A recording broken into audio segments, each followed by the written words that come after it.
네, 3년 만에 온실가스 배출이 늘었다. 물론 일상 회복의 신호로 볼 수도 있습니다만 거기까지만 보면 안 되겠죠. 이 장면 기억하십니까? 남태평양 중앙에 위치한 섬나라 투발루의 외무장관이 수중 연설을 하는 모습입니다. 지난해 유엔 기후변화협약 당사국 총회에서 기후변화로 국토가 물에 잠기고 있다면서 적극적인 대책을 수립해야 한다는 메시지를 아주 강력하게 남겼는데요.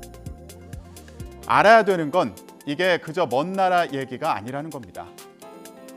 네, 왜 그런 건지 핵심 관계자에게 들어보는 시간을 마련했는데요. 그린피스의 장다울 전문위원 연결해 보겠습니다. 네, 장다울 연구위원님 나와 계십니까? 네, 안녕하십니까. 네, 네, 안녕하십니까. 예, 연결 감사드립니다. 먼저 해수면 상승으로 국토가 물에 잠기고 있는 투발루의 상황에 대해서 얘기를 해봤는데요. 우리도 같은 위기가 올 수 있다는 보고서가 있었다고요? 네, 저희가 2020년에 미국의 기후변화 연구단체인 클라이밋 센트럴에 의뢰해서 시뮬레이션 결과를 받았는데요. 지금처럼 온실가스 배출이 증가하게 되면 해수면이 상승하면서 연간 약 10% 확률로 발생할 수 있는 태풍까지 더해졌을 때 2030년경에 우리나라에서도 국토의 한 5% 이상이 물에 잠기고 부산의 해운대라든가 인천의 영종도 국제공항을 비롯해서 약 300만 명의 시민들이 침수 피해를 받을 수 있다는 결과가 나왔습니다. 네. 자, 먼저 해수면 상승으로 국토가 이렇게 잠기고 있는 투발루의 상황에 대해서 얘기를 하고 있는데요. 지금 이미 이런 상황을 체감할 수 있는 사례들이 있다고요? 네, 우리나라 같은 경우에도 그 태풍이 왔을 때 홍수 피해가 점점 늘어나고 있고요. 그 다음에 시민분들께서 기억하시겠지만 2018년에 역대 최악의 폭염이 있었고요. 2020년에는 역대 최장 장마가 있었고 올해는 역대 최장 산불이 있었잖아요. 이 네. 모든 이상 기후들이 지금 기후변화랑 연관이 돼 있는 거죠. 예. 자, 그래서요. 각국에서 지금 탄소 실질 배출량을 0으로 만드는 탄소 중립을 선언을 하고요. 우리나라도 지금 마찬가지 행보를 보이고 있는 거 아닙니까? 네, 맞습니다. 인류가 산업혁명 이후에 석탄이나 석유나 천연가스와 같은 화석연료 사용을 시작을 하면서 대기 중에 온실가스 배출이 늘었고요. 그래서 산업혁명 이전과 대비해서 이미 지구 평균 온도가 1.1도 정도 오른 상황이고요. 네. 만약 이 온도가 1.5도를 넘어가게 되면은 인류가 돌이킬 수 없는 기후 재앙의 피해를 받게 돼서 전 세계가 이번 세기 말까지 1.5도 이내로 막기로 약속을 했고요. 예. 그러기 위해서는 2050년부터는 더 이상 대기 중에 온실가스가 증가하면 안 됩니다. 그래서 한국도 2050년까지 탄소 중립을 하겠다고 약속을 했고요. 그렇게 2050년까지 탄소 중립을 하기 위해서는 지금부터 약 10년 뒤인 2030년까지 현재 연간 배출하는 온실가스 배출량을 약 절반 정도로 줄여야 됩니다. 아, 그렇군요. 근데 이게 달성할 가능성이 있는 겁니까? 아, 현재 상황으로는 좀 쉽지 않습니다. 음. 왜냐하면은 우리가 1.5도 목표를 지금 향해 달려가고 있는데 지금까지 전 세계 국가들이 제출한 그 감축 목표대로 줄인다 하더라도 1.5도가 아니라 2.7도 상승하는 경로에 지금 있다는 과학적 분석이 나와 있기 때문에 이대로 가면은 우리가 목표로 하는 탄소 중립을 달성할 수 없게 되는 거죠. 자, 여름철이어서요. 요즘에 전력 사용량이 급증하고 있는 그런 상황입니다.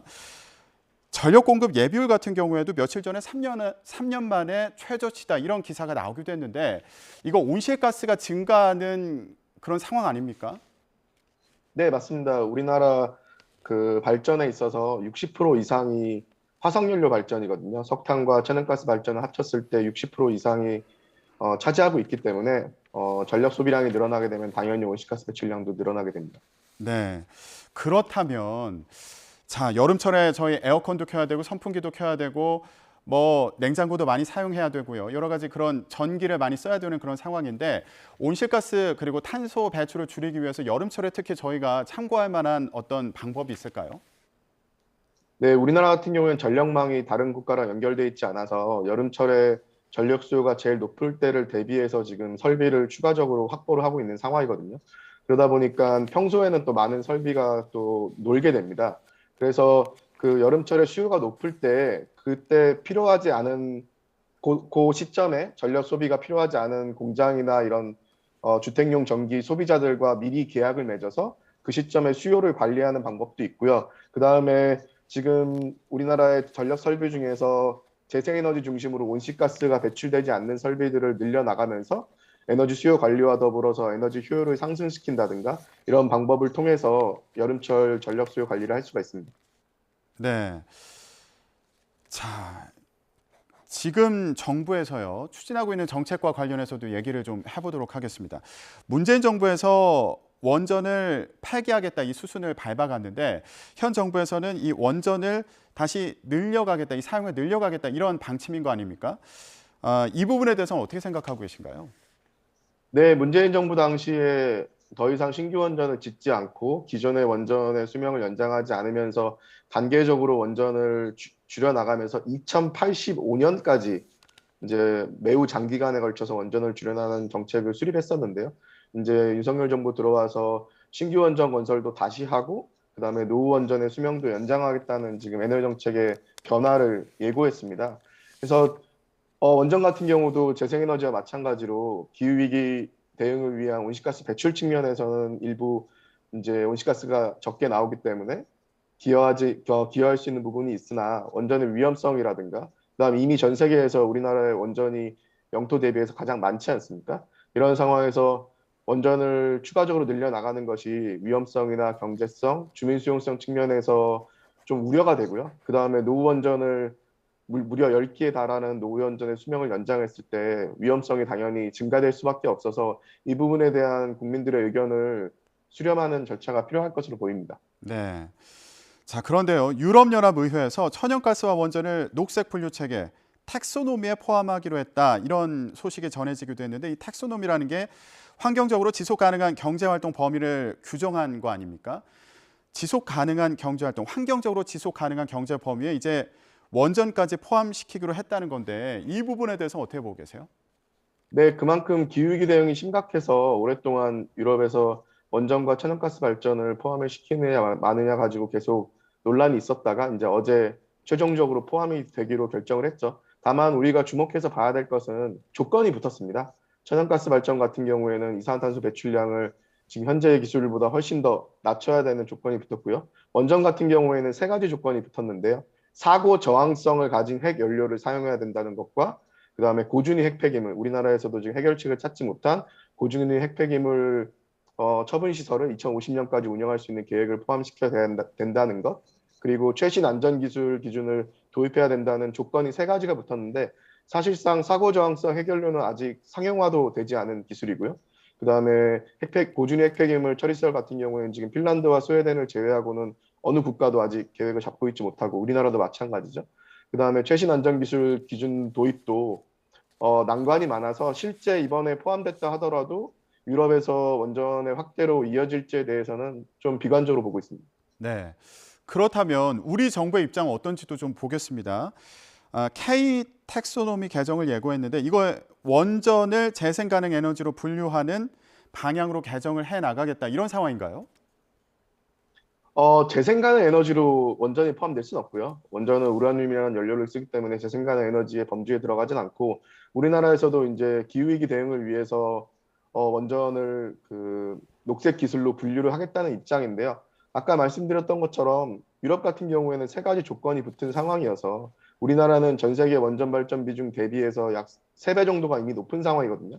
그러니까 전 세계에서 어느 나라보다 원전을 많이 사용하는 국가 중에 이미 하나이기 때문에 여기서 더 원전을 늘려나가기 위해서 K 텍소노미에 원전을 포함시킨다고 하면은 한국의 특수성을 감안해서 최소한 유럽처럼 이제 사고 저항성 해결료라든가 아니면 고준위 핵폐기물 처리를 어떻게 할 건지를 정하고 그다음에 최신 안전 기술 기준을 도입하는 노력이 최소한으로 필요하고요. 이에 더해서 지금 우리나라의 그 울진 같은 경우에 지금 원전이 6개가 있고 2개가 건설 중인데 윤석열 정부에서 2개를 더 짓겠다고 하는 거거든요.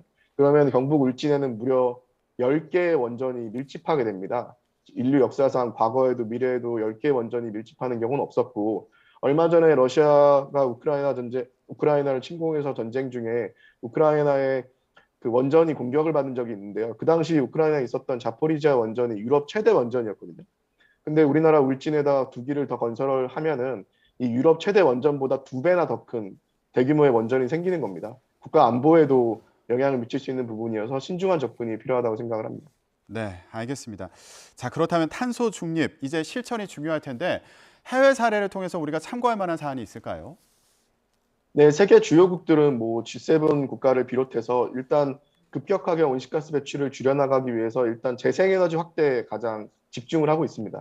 에너지 수요를 관리하고 에너지 효율을 높이고 그리고 태양광과 풍력과 같은 재생에너지를 확대하고 있는 거죠. 지난해 전 세계에서 새롭게 설치된 설비의 84% 이상이 태양광과 풍력을 비롯한 재생에너지였거든요. 그러니까 최우선순위는 재생에너지 확대가 필요한데 아직 우리나라는 선진국 중에서 재생에너지 발전 비중이 지난해 기준으로 6.3%로 꼴찌 수준입니다. 이미 OECD 국가들은 30%를 넘었고요. 그래서 독일 같은 경우에는 2030년까지 재생에너지 비중을 80% 가져가겠다고 목표를 세우고 있고요. 그 국토의 2%를 풍력 발전에 할당하는 목표도 잡고 있습니다. 일본 같은 경우에는 내년부터 12,000개 기업에 재생에너지 사용을 의무화하는 제도 도입도 지금 예고를 한 상황이고요. 그다음에 유럽연합에서는 2035년부터는 온실가스를 배출하는 휘발유나 경유차와 같은 내연기관차의 신규 판매를 금지시키고요. 빠르게는 2025년에 노르웨이에서는 내연기관차 신규 판매가 금지가 됩니다. 그래서 윤석열 대통령도 후보 시절에 우리나라에서도 2035년부터 가솔린이나 이제 경유를 쓰는 내연기관차의 신규 등록을 금지하겠다고 공약을 하셨거든요. 이런 공약들이 정책화돼서 한국도 빠른 온실가스 배출을 감축할 수 있는 야심찬 그런 정책들을 하나하나 펴 나가야 될 거라고 생각합니다. 네, 알겠습니다. 자, 탄소 중립과 관련해서 우리가 할 수 있는 일이 뭐가 있을지 그린피스의 장다울 전문위원과 함께 얘기해 봤습니다. 오늘 말씀 고맙습니다. 네, 감사합니다.